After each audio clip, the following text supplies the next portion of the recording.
আসসালামু আলাইকুম ওয়া রাহমাতুল্লাহ।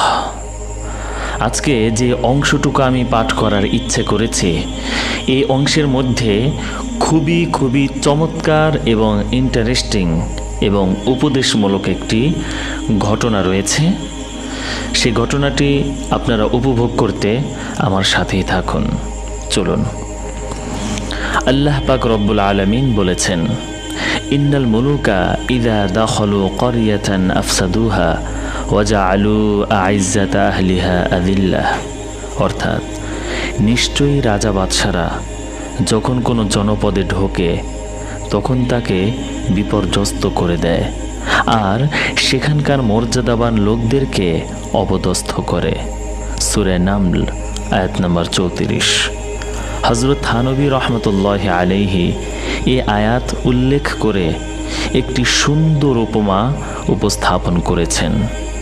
তিনি বলেন, যদি ইন্নাল মুলুকা দিয়ে উদ্দেশ্য হয় মালিকুল মুলকের নাম, অর্থাৎ আল্লাহ তাআলার সত্তা ও তার নাম, এবং ক্বরিয়াতান দিয়ে মনস্থাপনের জায়গা উদ্দেশ্য হয়, তখন ইন্নাল মুলুকা ইযা দাখালু ক্বরিয়াতানের অর্থ হবে যখন আল্লাহ তাআলার নাম মন স্থাপনের জায়গায় প্রবেশ করে, আফসাদুহা মনের ময়লা দূর করে, ওয়া জাআলু আইজ্জাতা আহলিহা আযিল্লাহ আর যে মনে দুনিয়া সম্মানের বস্তুতে পরিণত হয়েছে সে চিন্তা চেতনাকে অপদস্থ করে মন থেকে বের করে দেয়। বন্ধুরা, জেনে রেখো, আল্লাহ তাআলার জিকিরে অনেক লাভ হয়, বরকত হয় অনেক বেশি। জিকির মন থেকে দুনিয়ার ভালোবাসা বের করে আল্লাহ তাআলার ভালোবাসা দিয়ে আলোকিত করে। মন যখন পরিপাটি ও সুসজ্জিত হয় তখন মানুষের সার্বিক অবস্থারও পরিবর্তন ঘটে। প্রেমাস্পদের স্মরণ মনকে ব্যাকুল করে তোলে।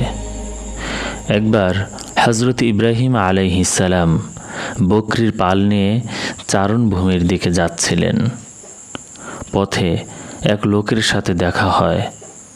লোকটি কিছু আরবি শব্দ পড়ছিল। শব্দগুলো হলো সুবহানা যিল মুলকি ওয়াল মালাকুত, সুবহানা যিল ইজ্জাতি ওয়াল আযমাহ ওয়াল হাইবাতি ওয়াল কুদরাহ ওয়াল কিবরিয়াই ওয়াল জাবারুত। এই শব্দগুলোতে আল্লাহ তাআলার প্রশংসা করা হয়েছে। হযরত ইব্রাহিম আলাইহিস সালাম লোকটির পড়া শব্দগুলো শুনেছেন।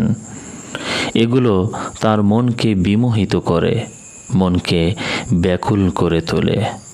তাই তিনি অধীর আগ্রহ প্রকাশ করে বললেন, ভাই, শব্দগুলো আবার একটু শোনাও। সে বলে, শব্দগুলো আবার শোনাবো, কিন্তু এর বদলে আপনি কি দিবেন? হযরত ইব্রাহিম আলাইহিস সালাম বলেন, এই বকরি পালের অর্ধেক তোমাকে দিয়ে দেব। ফের সে শব্দগুলো শোনায়। শব্দগুলো শুনে যেন প্রভু প্রেমাশক্তি আরও বেড়ে যায়। ইব্রাহিম আলাইহিস সালাম আবারও আবেদন করেন, ভাই, আবারও শোনাও না। সে বলে, এবার এর বিনিময় কি দিবেন? ইব্রাহিম আলাইহিস সালাম বলেন, বাকি বকরিগুলো দিয়ে দেব। সে শব্দগুলো আবার শোনায়, কিন্তু এতেও প্রেমাসক্ত মন সিক্ত হলো না।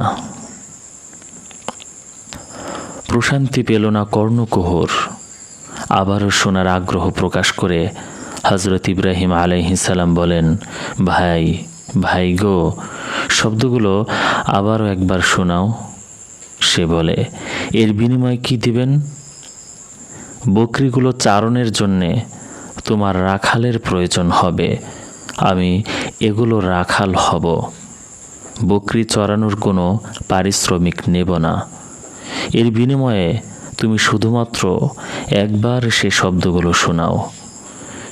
যখন হযরত ইব্রাহিম আলাইহিস সালাম এ কথাগুলো বললেন, তখন সেই লোক বলে, কল্যাণময় হোক আল্লাহ তাআলার বন্ধু হযরত ইব্রাহিম আলাইহিস সালামের জীবন সাধনা। হে ইব্রাহিম নবী, আমি আল্লাহ তাআলার পাঠানো ফেরেশতা, আল্লাহ তাআলা আমাকে নির্দেশ দিয়ে পাঠিয়েছেন, তুমি আমার বন্ধু ইব্রাহিম নবীর কাছে গিয়ে আমার নাম উচ্চারণ করো, আর দেখো সে আমার নামের কি মূল্যায়ন করে। হযরত ইব্রাহিম আলাইহিস সালাম এই পরীক্ষাতেও সফলতার শীর্ষে রয়েছেন। দেখুন, বান্দার মন যখন কালিমা মুক্ত হয়ে সুসজ্জিত পরিপাটি হয়, তখন সে নিজের জীবনও আল্লাহ তাআলার নামে উৎসর্গ করে দিতে দ্বিধাবোধ করে না। বিনা দ্বিধায় অধিক আগ্রহের সাথে নিজেকে সঁপে দেয়। মন সুসজ্জিত হয় চেষ্টা ও তদবির দিয়ে, আর নষ্ট হয় নষ্ট করার দ্বারা। এজন্যে মনের দিকে বেশি গুরুত্ব দেয়া দরকার। মন খুব সহজে নষ্ট হয়, অল্প সময়ের ব্যবধানে বিগড়ে যায়। দেখুন, ঘরে ভেন্টিলেটর যদি খোলা থাকে তাহলে পুরো ঘরে মাটি আসে। এভাবে যদি চোখের ভেন্টিলেটর খোলা থাকে তাহলে মনের কামরায় মাটি আসে। আজকাল তরুণদের ভেন্টিলেটর তো বন্ধই হয় না, তা সবসময় খোলাই থাকে। বিয়ে বৈধ এমন নারীদের থেকে তো চোখ দূরে সরাই না, তাদের দিকে চোখ আটকে রাখে সব সময়। তাই মন নষ্ট হয়ে যায়, বিগড়ে যায় মন। লেখাপড়ায় মন বসে না, স্মৃতিশক্তি লোপ পায়, যা পড়ে তাও ভুলে যায়। বই সামনে খোলা থাকে কিন্তু মন থাকে আরেক জায়গায়। কিতাব খুল কে বাইঠোं তো আঁখ রোতি হ্যায়, অর্থাৎ বইয়ের পৃষ্ঠা তার চোখে পড়ে না, চোখে পড়ে অন্য কারো চেহারা। কারণ তার মন নষ্ট হয়ে গেছে, বিগড়ে গেছে। আজকে এই পর্যন্তই। আল্লাহ হাফেজ। আসসালামু আলাইকুম ওয়া রাহমাতুল্লাহ।